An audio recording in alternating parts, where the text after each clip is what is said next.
voz me chama sobre as águas, onde os meus pés podem falhar.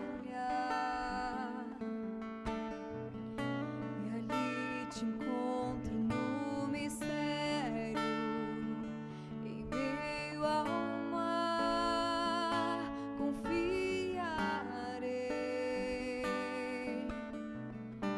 E ao teu nome clamarei, e além das ondas olharei.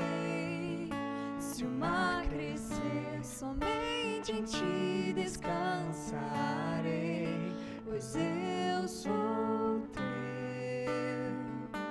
e tu és meu.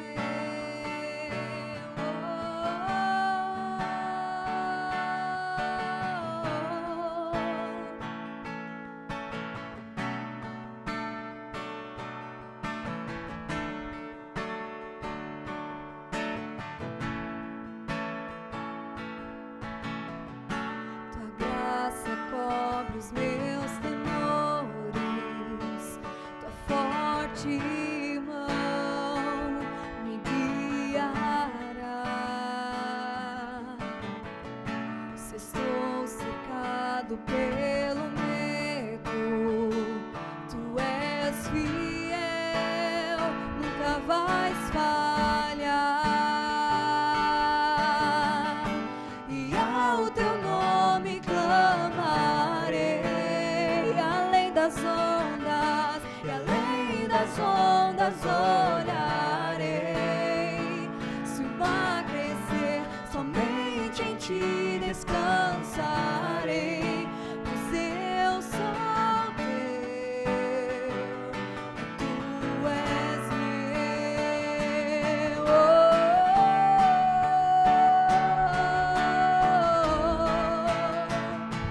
Eu sou teu e tu és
para que em tudo em ti confie.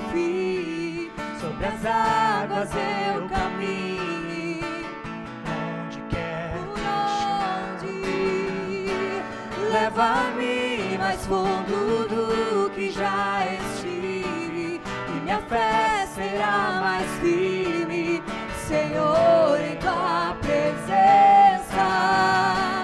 Guia-me para que em tudo em ti confie. Sobre as águas eu caminhe, por onde quer que chame, leva-me mais fundo do que já estive, e minha fé será mais firme, Senhor, em tua presença.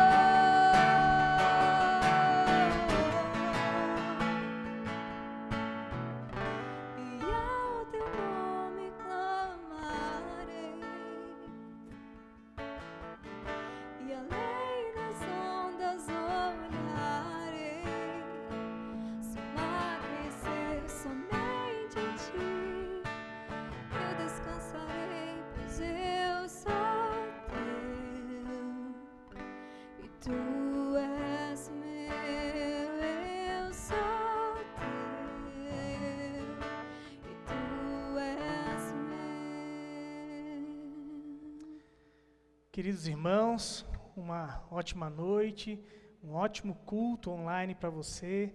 Que bom que a gente pode se reunir na presença do nosso Deus para assim poder buscá-lo, ainda que não de modo presencial, mas nós sabemos que nós estamos na presença de Deus. Nós não estamos juntos como comunidade, mas Deus está no nosso meio para nos ajudar, mais uma vez, a descobrir o que é essencial nas nossas vidas. Porque todo ser humano se pergunta o que é essencial. Uma pergunta que nós costumamos fazer, que nós não percebemos e que tem relação com essa essencialidade é: qual é o significado da vida? E a resposta que nós vamos buscar é de diversas maneiras, de diversos propósitos. Até Jesus foi perguntado lá em Mateus 22, qual é o maior dos mandamentos?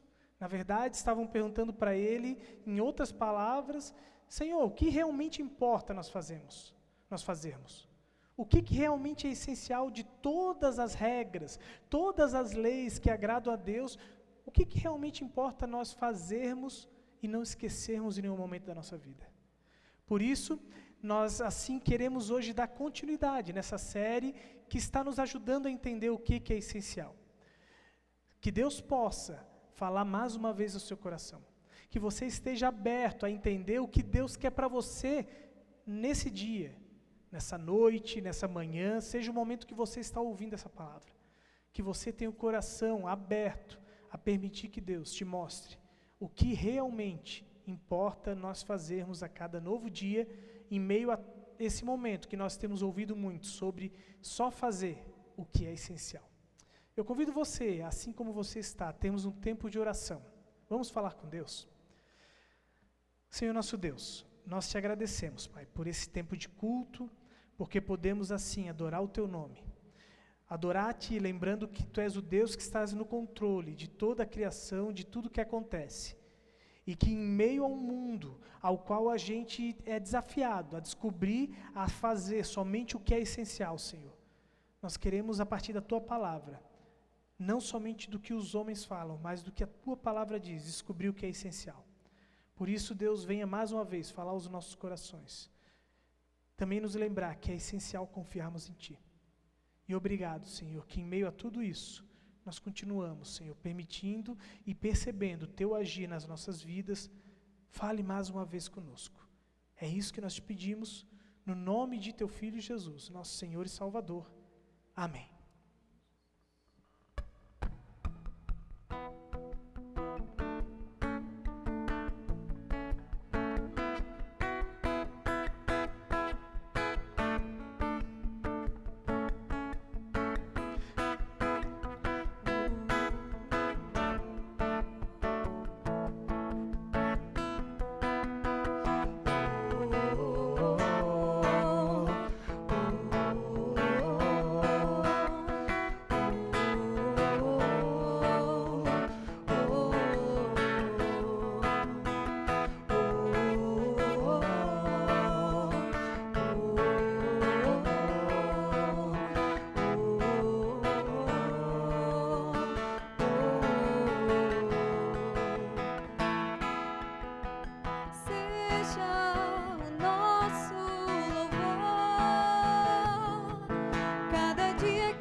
Sentimos fracos, tristes e sem direção.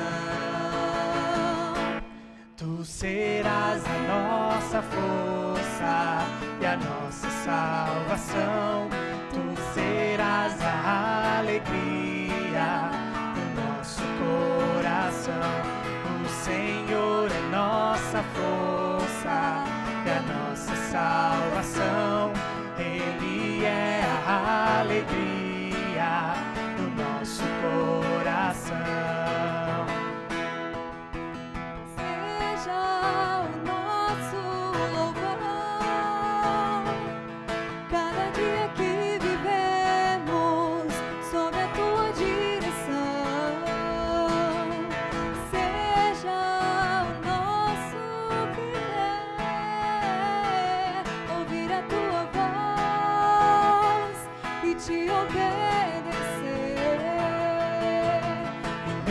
quando nos sentimos fracos, tristes e sem direção. Tu serás a nossa força e a nossa salvação.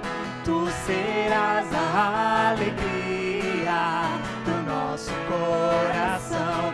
O Senhor é nossa força e a nossa salvação. Ele é a alegria do nosso coração. Tu serás a nossa força e a nossa salvação. Tu serás a alegria do nosso coração. O Senhor é nossa força e a nossa salvação. Ele é a alegria do nosso coração.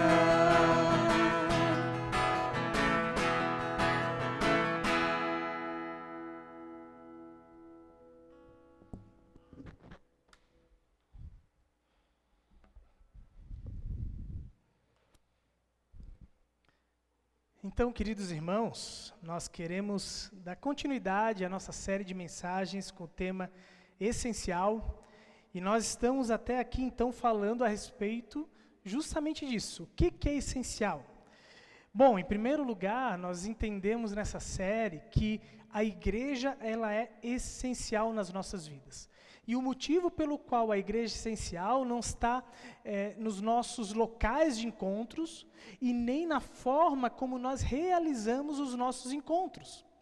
A essencialidade da igreja, a importância da igreja, se encontra no pregar o Evangelho. Quando nós pregamos o Evangelho, quando nós falamos de Cristo, por onde nós vamos, aonde nós estamos, a igreja se torna essencial. Por isso, a igreja não depende de prédios ou encontros formais, mas depende somente de nós, como cristãos, continuarmos vivendo a missão de Deus, a corresponsabilidade que Ele nos dá, de anunciar o amor de Deus através da cruz de Cristo e da sua ressurreição. No último domingo, nós falamos então a respeito de que a união é essencial. Em meio a um mundo polarizado, em meio a lugares, tanto nos nossos relacionamentos conjugais, a política, profissões aos quais a gente está tão dividido, nós precisamos aprender que viver em união é essencial. E o Salmo 133 vai nos dizer, como é bom e agradável viverem unidos os irmãos. Mas qual é a forma de nós mantermos unidade? Somente através de Cristo. Se nós queremos ver a unidade reinando no nosso mundo, no nosso casamento, nos nossos relacionamentos de amizade, nas nossas igrejas, todo relacionamento precisa ser permeado por Jesus. Somente através de Jesus existe comunhão e união. E por isso nós precisamos, em primeiro lugar, estar diante dele e ele irá transformar os nossos relacionamentos e nos unir. Hoje nós queremos falar sobre o sofrimento é essencial. O sofrimento é essencial. Na verdade, muito mais do que somente falar sobre o sofrimento, nós queremos entender que, o sofrimento em si, ele não é algo essencial por si só. Somente a existência dele não é algo que nós precisamos na nossa vida. Até porque o surgimento do sofrimento no nosso mundo, ele foi a partir do pecado. Deus criou um mundo muito bom e a consequência da queda, do afastamento da humanidade de Deus, da nossa rebelião, foi que nós então começamos a colher sofrimento. Mas ainda que o mundo, o sofrimento ele não seja essencial, o sofrimento ele revela o que é essencial. Nós podemos perceber isso de modo bem claro quando nós vamos olhar para o nosso mundo ao qual a gente passa por um ano extremamente atípico. Nós estamos vivendo um momento na história da humanidade ao qual nós nunca vivemos de modo semelhante, porque apesar de nós já termos vivenciado em outros períodos da história a questão da doença, de momentos de catástrofes em relação à saúde, em relações familiares, financeiramente também falando, mas nós nunca vivemos uma pandemia no sentido que nós estamos vivendo hoje, e o sofrimento da maneira que nós estamos vivendo hoje, como nós vemos no nosso mundo, a nível mundial. Todas as pessoas do mundo foram afetadas de alguma maneira, na sua saúde talvez, ou talvez nas suas finanças, na sua profissão. O sofrimento atingiu a todos. O problema é, nós vivemos em uma cultura em que nós não gostamos do sofrimento. Nós fazemos de tudo para fugir do sofrimento. Não é à toa que ao sinal da menor doença, a gente já busca um médico para poder se tratar, para poder assim o médico dar a solução. No entanto, como eu falei, o sofrimento, por mais que não foi criado por Deus, não estava no propósito inicial da criação, ele é algo que trabalha e molda as nossas vidas, ao ponto de a gente conseguir perceber como cristãos, como a sua igreja, o que realmente é importante. E é a respeito disso que nós vamos conversar um pouquinho mais, de que maneira o sofrimento revela o que é importante e o que ele revela como sendo importante na vida da igreja, de nós como cristãos. E eu convido a nós lermos o texto de Atos capítulo 12, versículo 1 até o versículo 19, para nós assim continuarmos então a nossa conversa. Lá está escrito assim: naquela ocasião, o rei Herodes prendeu alguns que pertenciam à igreja, com a intenção de maltratá-los, e mandou matar à espada Tiago, irmão de João. Vendo que isso agradava aos judeus, prosseguiu, prendendo também a Pedro, durante a festa dos pães sem fermentos. Tendo prendido, lançou-o no cárcere, entregando-o para ser guardado por 4 escoltas de 4 soldados cada uma. Herodes pretendia submetê-lo a um julgamento público depois da Páscoa. Pedro então ficou detido na prisão, mas a igreja orava intensamente a Deus por ele. Na noite anterior ao dia que Herodes iria submetê-lo ao julgamento, Pedro estava dormindo entre 2 soldados, preso com 2 algemas, e sentinelas montavam guarda à estrada do cárcere. Repentinamente apareceu um anjo do Senhor, e uma luz brilhou na cela. Ele tocou no lado de Pedro e o acordou. Depressa, levante-se, disse o anjo. Então as algemas caíram dos punhos de Pedro. O anjo lhe disse: vista-se e calce as sandálias. E Pedro assim fez. Disse-lhe o anjo: põe a capa e siga-me. E saindo, Pedro seguiu. Não sabendo que era real o que se fazia por meio do anjo, tudo lhe parecia uma visão. Passaram a primeira e a segunda guarda e chegaram ao portão de ferro que dava para a cidade. Então se abriu por si mesmo para eles e passaram. Tendo saído, caminharam ao longo de uma rua e de repente o anjo o deixou. Então Pedro caiu em si. Agora sei, sem nenhuma dúvida, que o Senhor enviou o seu anjo e me libertou das mãos de Herodes e de tudo que o povo judeu esperava.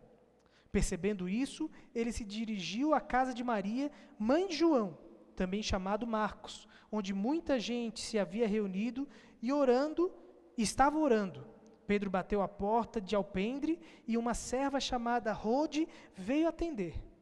Ao reconhecer a voz de Pedro, tomada de alegria, ela correu de volta sem abrir a porta e exclamou: Pedro está à porta! Eles, porém, disseram: você está fora de si. Insistindo ela em afirmar que era Pedro, disse-lhe: deve ser então o anjo de Pedro. Mas Pedro continuou batendo, e quando abriram a porta e o viram, ficaram perplexos. Mas ele fazendo-lhe sinal para que se calassem, descreveu como o Senhor havia tirado da prisão e disse: contem isso a Tiago e aos irmãos. Então saiu e foi para outro lugar de manhã. Não foi pequeno alvoroço entre os soldados, quanto ao que tinha acontecido a Pedro. Fazendo uma busca completa, não o encontraram. Herodes fez uma investigação entre os guardas e ordenou que fossem executados. Depois Herodes foi para da Judéia para Cesareia e permaneceu ali durante algum tempo. Queridos, esse texto ele nos lembra agora sobre um relato que mostra que, por um lado, a igreja, os cristãos do primeiro século, viviam constantemente sobre milagres. Mas, apesar dos milagres que nós costumamos exaltar como algo comum no meio dos cristãos daquela época, a igreja também costumava viver o sofrimento. O sofrimento provavelmente era uma realidade muito mais presente no dia a dia da igreja do que os milagres, do que talvez aquela coisa que a gente tanto gosta de experimentar também hoje nas nossas vidas. E por que que isso fazia parte, ou de que modo isso era importante para a igreja? Porque, em primeiro lugar, no sofrimento, a igreja e também nós descobrimos que Deus é essencial para nós. Através do sofrimento, a igreja descobre que Deus é essencial. Preste bem atenção, quando nós olhamos a história da igreja, a rotina que eles mais experimentavam era o sofrimento. Tanto que o próprio apóstolo Paulo, quando nós olhamos a sua história, basicamente se baseava em perseguições, e Paulo chega a dizer o seguinte, que ele considerava os sofrimentos leves e momentâneos daquela época como algo passageiro, comparado à eternidade que nos aguardava. Então, Paulo olhava para o sofrimento não como algo horrível, mas que tinha sua importância e que era algo leve comparado àquilo que ele estava almejando. E veja, aqui há uma igreja que passava por um grau de sofrimento, ao qual nós lemos aqui, e que, mesmo passando por toda essa dificuldade, eles ainda sentiam a enorme alegria e demonstravam enorme energia em seguir a Jesus e continuar se reunindo como igreja. O texto que nós lemos fala, por exemplo, que o apóstolo, Tiago, que era irmão de João, havia sido preso. E Tiago já havia sido morto. E agora então, como Herodes havia percebido que isso estava agradando às lideranças judaicas, assim como agradou matar Jesus, Herodes agora de novo começa a perceber que ele estava ganhando política, espaço político, a sua imagem, a sua popularidade estava crescendo. Quando provavelmente ele prendeu Tiago e matou, talvez a Rede Globo foi lá e fez uma pesquisa, botou lá e o Datafolha disse que a popularidade de Herodes estava crescendo, era melhor dentre todas as outras pesquisas desde o início do seu mandato. E aí Herodes fica feliz com isso, e ele agora começa a fazer o seguinte, ele diz, bom, agora nós vamos prender mais alguns. E ele prende então a Pedro, com o propósito também de matá-lo. Quando fala aqui a respeito de uma condenação que havia feito contra Pedro, ou melhor, a respeito de um julgamento público, na verdade o que a Bíblia está querendo dizer é, basicamente, Pedro já estava julgado. Já que ele continuava anunciando que Jesus era o verdadeiro Senhor e não a César, ele começou então agora a perceber que, bom, nós precisamos parar essa pessoa, Herodes disse. E ele prende Pedro, porque ele já tinha sido julgado. Porque Pedro não parava de anunciar isso, que Jesus era o Senhor. E quando então ele tinha o propósito de levar um julgamento público, o propósito dele era simplesmente declarar que ele iria ser morto, assim como Tiago. Então preste bem atenção, olha só a dualidade que aqueles cristãos viviam. Era normal na rotina deles, por um lado, quando eles pregavam o Evangelho, quando eles anunciavam a Jesus, experimentar as conversões de milhares e milhares, e milagres acontecendo. Por outro lado, constantemente eles viviam a perseguição, o sofrimento na vida deles. Era algo rotineiro.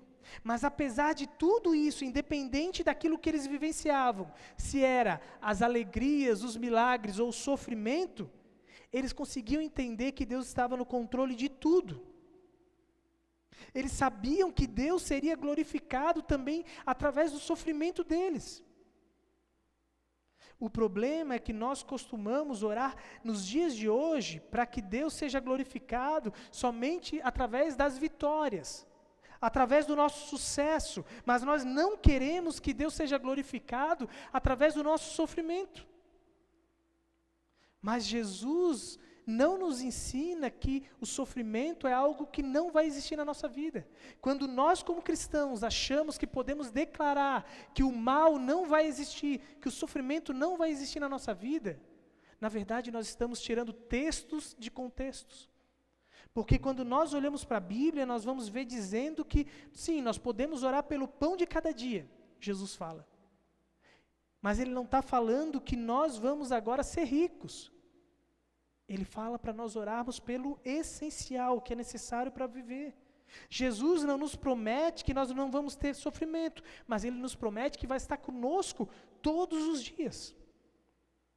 E quando Paulo diz, lá na frente, depois de Jesus, tudo posso naquele que me fortalece, geralmente nós costumamos entender que Paulo está dizendo, vai dar tudo certo, eu sou capaz de ser vitorioso e eu vou fazer tudo dar certo na minha vida. Mas o que Paulo está dizendo é, num contexto de sofrimento, ele pode resistir a toda dificuldade através daquele que fortalece ele. Todo sofrimento, toda perseguição que ele passa, ele é capaz de aguentar através daquele que é Deus que fortalece ele. Agora me diga, quando nós começamos a entender que o sofrimento, ele é uma parte crucial, e Deus também pode ser glorificado através do nosso sofrimento, eu te pergunto, não faz sentido nós lembrarmos que os maiores aprendizados de nossas vidas foram através do sofrimento? Eu não sei você, mas da minha vida eu posso com certeza afirmar que os maiores ensinamentos para todas as áreas, no meu casamento, na minha vida de amizade com pessoas, na minha vida como pastor, eu aprendi muito através dos sofrimentos que aconteceram na minha vida. Sejam erros meus, ou sejam coisas que mesmo não eram responsabilidade minha, casualidades, responsabilidades minhas, mas que aconteceram na minha vida. E nós vamos ver que no livro de Atos, capítulo 12, que a igreja, ela não orava pedindo para parar de sofrer. Ela não estava clamando, para que o sofrimento fosse retirado. E nós talvez devemos começar a aprender que nós não precisamos e não devemos ficar declarando que o problema, o sofrimento vai parar de existir. Eu amarro em nome de Jesus todo o problema. Porque foi através do sofrimento que a igreja pôde descobrir que Deus era essencial na sua vida. Somente através do sofrimento é que Tiago e Pedro conseguiram descobrir quem Deus era e quem eles eram. É quando, em meio aos maiores problemas, aos quais a nossa capacidade humana de resolver determinadas situações vai por água abaixo, é que nós descobrimos quem nós somos. E foi assim que Tiago pôde descobrir que, em meio à mais severa perseguição, onde não havia escolha, ele iria ser morto e ele foi morto, só restava a ele confiar num Deus que era maior que ele, que podia ressuscitar ele dos mortos. E quando ele viu que iria ser morto, com certeza, ele teve que descansar na soberania de Deus, do Deus poderoso. Assim como também quando Pedro estava preso, ele também se deu por conta que ali tendo muitos soldados, seria teoricamente impossível ele fazer qualquer coisa, que o destino dele estava selado, e que não havia escolha, ele iria morrer no próximo dia, quando ele iria ser levado a público para ser anunciado a sua condenação. Queridos, quando nós estamos no sofrimento, e quanto pior é o sofrimento, mais nós vamos nos dar conta de quem nós somos. Não é assim em meio a essa pandemia? O ser humano não está sendo capaz de frear a morte. E nós temos divergência entre aqueles que querem ir por um lado da ciência, que diz que talvez nos fecharmos em casa é a solução para acabar com as mortes, e temos aqueles que dizem que esse não é o caminho. E talvez ambos os lados tenham seus argumentos importantes, e ambos os lados também vão ver que nós não temos a capacidade, estando soltos ou presos, de acabar com as mortes. E que a vacina, talvez, ainda há um medo que ela não seja capaz de acabar com as mortes. Pode ser que pessoas tomem a vacina e venham a morrer. Ou, digo mais, eu vou dizer com toda certeza, pessoas que vão tomar a vacina ou já tomaram vão morrer. Se não for do Covid, vão morrer de alguma outra causa. O sofrimento maior do mundo, que é a morte, que é definida de vários tipos, né, de mortes que a gente enfrenta dia após dia, vai chegar na minha porta e na sua porta. E nesse momento nós nos damos conta de quem nós somos. Seres humanos limitados. E é nesse momento que nós nos damos conta de quem Deus é. Que nós nos tornamos dependentes de Deus e descobrimos que Ele pode ir além daquilo que nós podemos fazer. E ali então nós vamos para o segundo momento, o segundo ponto, que é através do sofrimento. A igreja então descobre a importância, a essencialidade da oração na sua vida. Através do sofrimento, a igreja descobre que uma vida de oração é essencial. A igreja de Cristo aqui descobriu essa situação, uma das lições mais valiosas, que foi, no momento que eles descobriram quem Deus era, eles tinham que buscar aquele que era detentor de todo o poder. Eles eram obrigados a clamar pela ajuda daquele que podia mudar qualquer situação na vida deles. Se nós não temos capacidade, somente a uma pessoa nós vamos recorrer. E aqui é dito então que a igreja, quando Pedro estava preso, orava, clamava aquele que tinha poder. Aquele que podia mudar a situação de Pedro. Aquele que podia mudar a situação de Tiago, mesmo morto. Aquele que podia mudar a situação do nosso mundo nos dias de hoje. E a questão é, quando nós clamamos, quando nós descobrimos que nós precisamos aprender a orar, nós vamos descobrir também através desse texto, que Deus opera quando a igreja ora. Presta atenção na nossa história novamente. Herodes tinha submetido Pedro a julgamento e ia condenar ele, né, publicamente à morte. E aí então a igreja estava orando. E enquanto a igreja orava, Pedro foi solto. E é interessante que a oração da igreja não foi uma oração determinando de que modo Deus deveria agir. Simplesmente eles estavam reunidos, clamando a Deus por uma solução para Pedro. Pedindo que Deus tivesse misericórdia para Pedro, sobre a vida de Pedro. E enquanto a igreja orava, Deus agia. E eu penso que, provavelmente, quando a gente olha o texto, provavelmente eles não sabiam de nada do que estava acontecendo. Porque quando Pedro bate a porta depois de liberto, eles não estavam esperando por isso. Então, eles nem imaginavam o que Deus estava fazendo. Mas Deus estava agindo. Deus estava agindo de modo improvável, porque pensa bem, seria provável que a libertação de Pedro seria, né, um anjo ir ali, as correntes caírem e ele conseguir passar pelo monte de soldado? É muito improvável.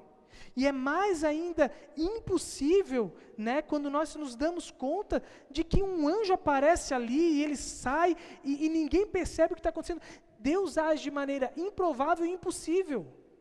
Deus age. Querido irmão, a primeira coisa que nós vamos entender sobre a oração, a essencialidade de buscar a Deus, é que Deus age. Mesmo que a gente não perceba Deus agindo, mesmo que a situação pareça fora de controle, mesmo que as coisas pareçam estar indo de mal a pior, e que o que tem que acontecer é a morte de Pedro, e a igreja talvez estava realmente esperando por isso, e clamando talvez para que Pedro não sofresse tanto, mas Deus age. E quando nós olhamos a situação do nosso mundo, do nosso país, a gente deve continuar orando, a igreja precisa clamar a Deus. Porque mesmo que a gente não perceba que Deus está agindo, Ele está agindo. Mesmo que a gente ache que Deus não está realizando algo em meio a uma pandemia, Ele está agindo. Mesmo quando a gente não percebe que o nosso casamento está sendo transformado, mas Deus está agindo aos poucos para que haja restauração no seu casamento.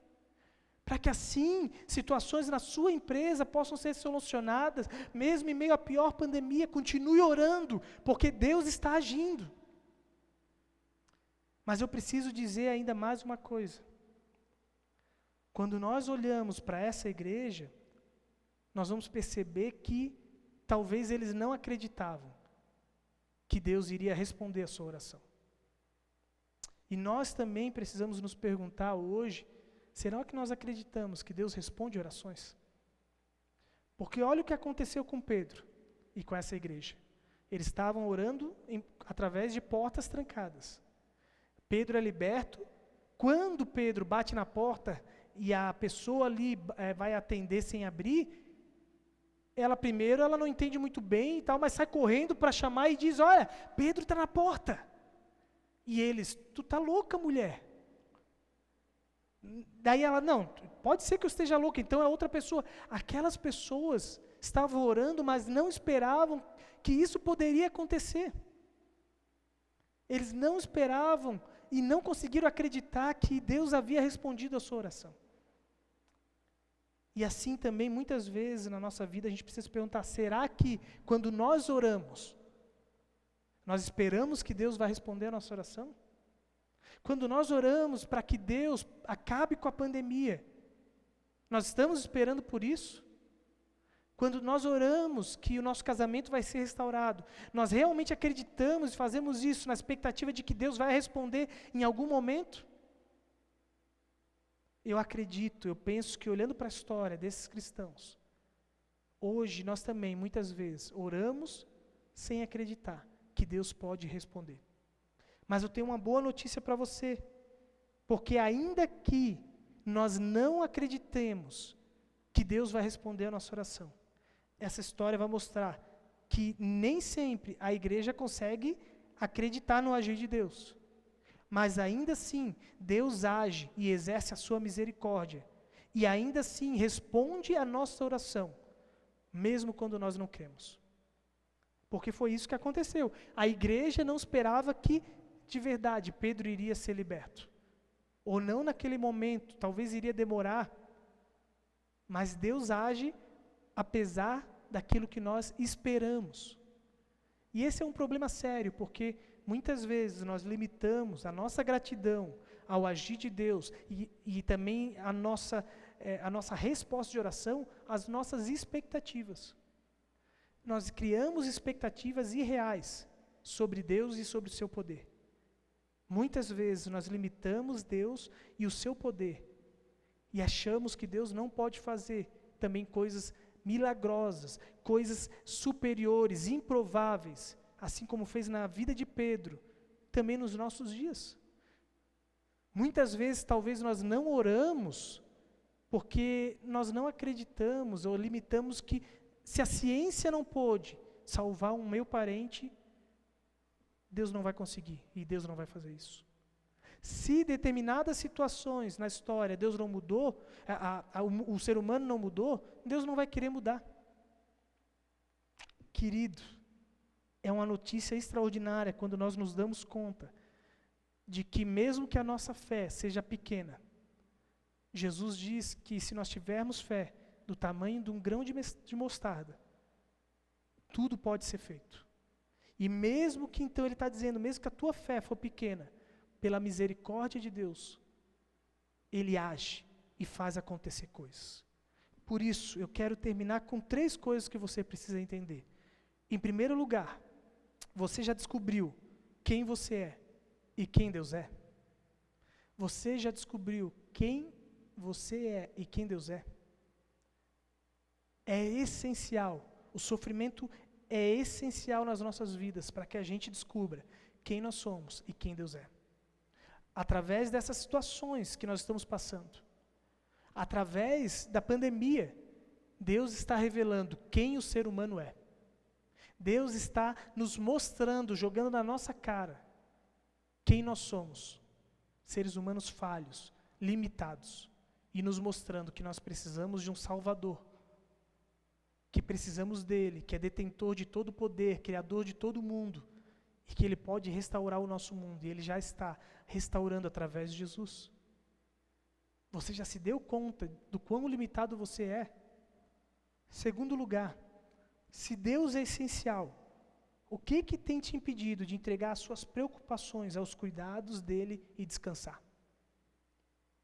O que ainda te impede, se você descobriu que Deus é essencial, de você finalmente descansar? O que nas últimas semanas ou no ano que se passou fez você continuar ansioso?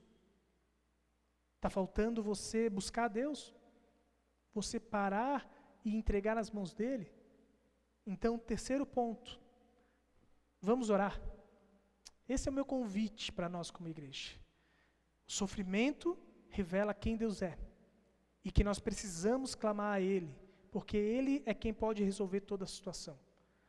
E eu quero convidar nós como igreja a tirarmos um tempo ao longo da próxima semana para nós orarmos pelo nosso país, pela situação da pandemia que se agravou nesse ano, orar para que os nossos governantes consigam se entender, se unir e buscar o bem do nosso povo, parar de haver divisão, orar para que assim Deus faça milagres e cure as pessoas à nossa volta que a gente conhece que estão morrendo, orar para que Deus acabe com essa pandemia, orar para que essa vacina consiga ser produzida cada vez mais rápido, orar para que Deus abençoe a nossa cidade de Cristal, a sua cidade, orar para que Deus abençoe a sua família, seu casamento.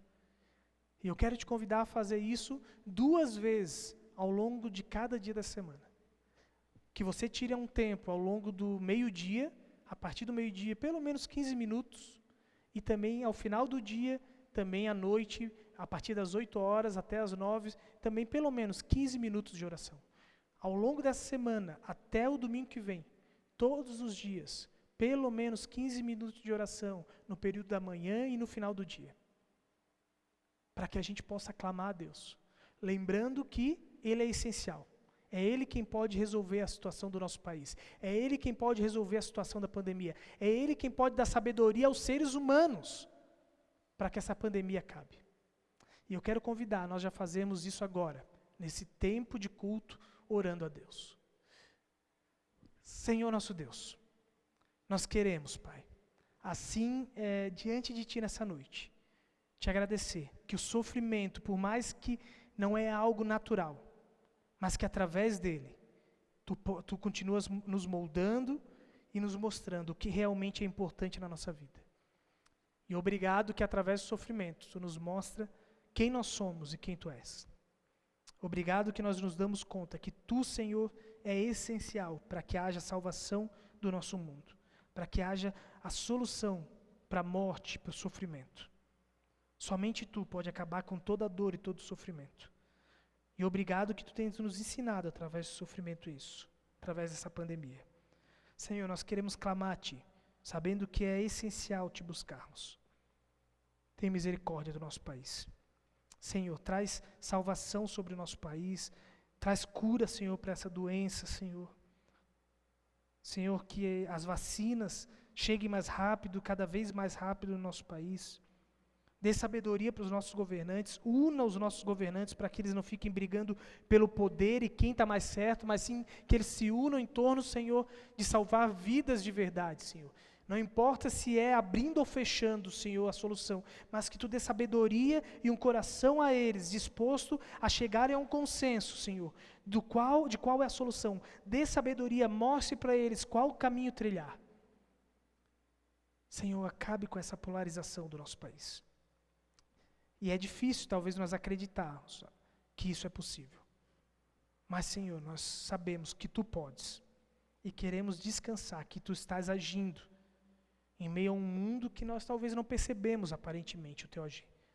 Mas nós queremos descansar que Tu estás agindo, Senhor, na história, para que também esse mal venha a ser solucionado. De modo bem especial, obrigado. Que se ainda que essa doença não venha a ser solucionada de modo completo, mas a morte já foi vencida na cruz e na ressurreição de Jesus. E assim nós descansamos que Tu estás também controlando a história para que um dia haja a restauração completa do nosso mundo. Senhor Deus, nós entregamos a nossa vida e nossas preocupações diante de Ti, nesse dia, nesse momento. Amém. Quero convidar você a assistir também uma música, um hino. E daqui a pouquinho eu volto assim para a gente poder encerrar esse tempo de culto.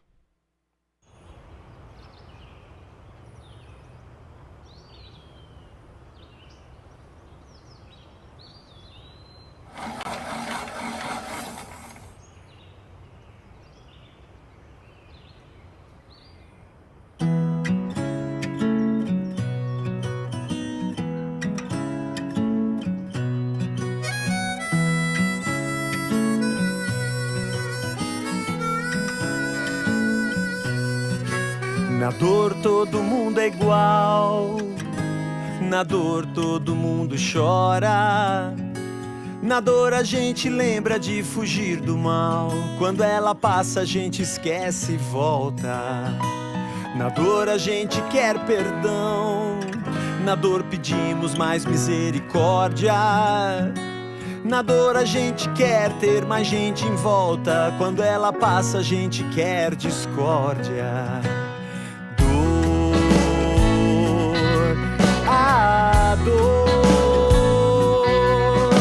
A dor é professor pra nossa sanidade, pra quem é humilde pra ouvir a verdade. A dor é professor, nos põe em igualdade. Quem poderia ensinar a humanidade? A dor, a dor.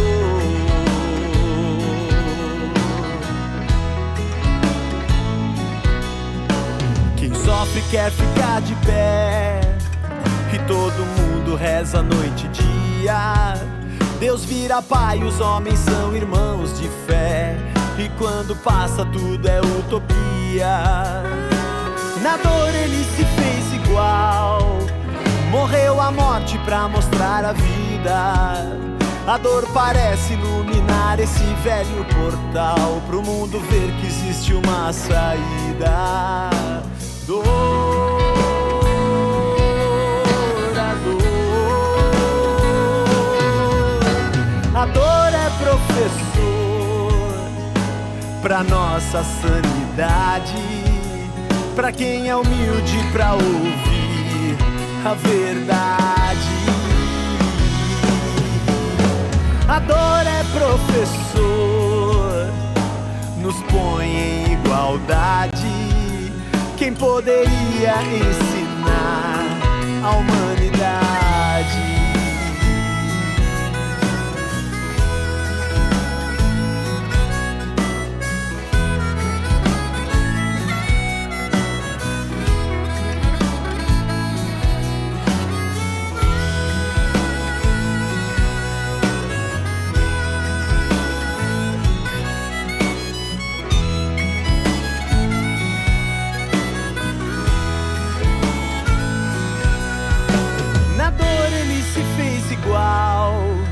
Morreu a morte pra mostrar a vida.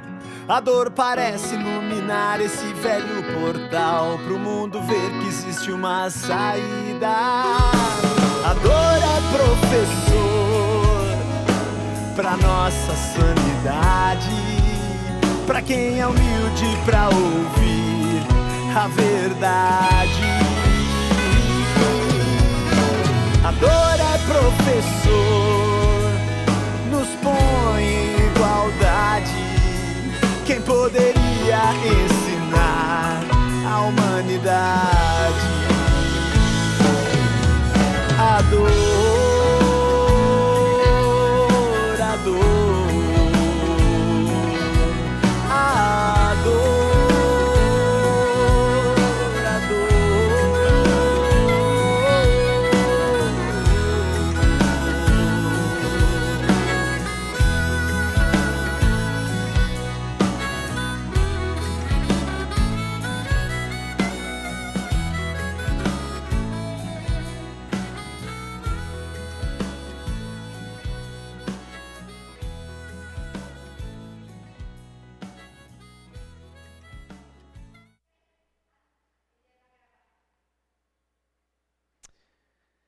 Querido, isso é essencial nós entendermos.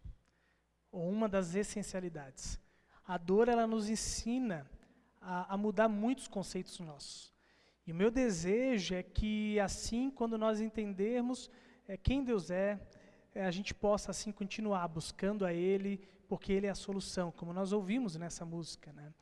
E também eu quero, ainda antes de nós encerrarmos esse culto, lhe convidar a não deixar de participar desse privilégio que Paulo diz lá em 2 Coríntios capítulo 8, de também contribuir com a nossa comunidade, assim porque nesse privilégio que é nós termos de levar o Evangelho, você tem 2 propósitos. Um é continuar compartilhando essa mensagem com pessoas que você sabe que precisam ouvir.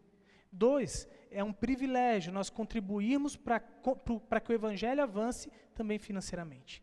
Então também você tem os dados aqui, Pix, da nossa conta e também do PicPay, que você pode contribuir com uma oferta livre, espontânea, de gratidão a Deus por aquilo que Deus tem já te abençoado, mas também por aquilo que Deus tem te dado como dízimo, como parte de fidelidade a Deus, dizendo, Deus, isso é o mínimo que eu tenho que te dar para que a tua obra continue avançando, para que a pregação do Evangelho continue. Querido irmão, que assim você tenha uma abençoada semana, e eu convido então você mais uma vez a voltar na semana que vem, no próximo domingo, às 19 horas, para nós nos reunirmos. Não sabemos ainda se só de modo online ou também presencial, mas nos reunirmos para poder entender um pouquinho mais sobre o que é essencial na nossa vida. Que Deus abençoe a tua semana e não se esqueça de orar. Deus é essencial e clamar a Ele é essencial ao longo dessa semana. Um grande abraço, até a semana que vem.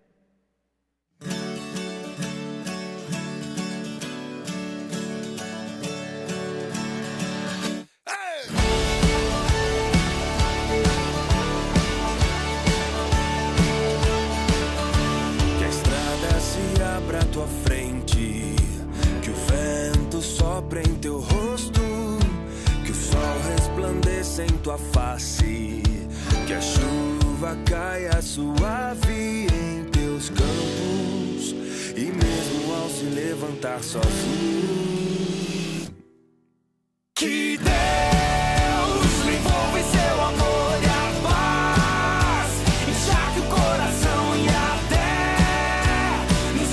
outra vez, que Deus lhe guarde em sua mão,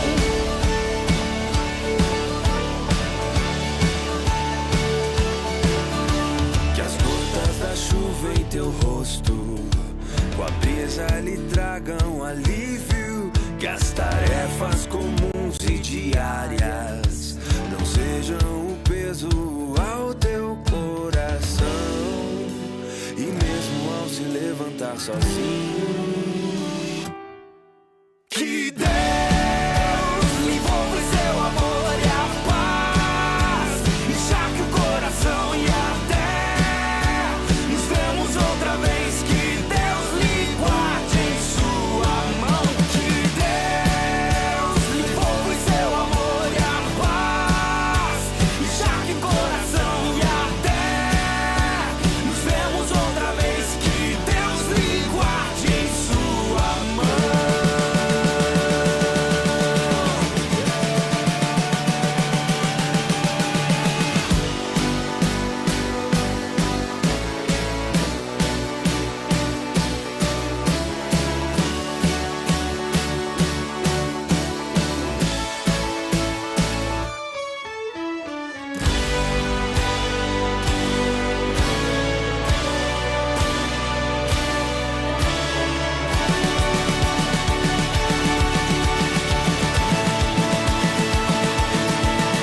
Que Deus lhe envolva em seu amor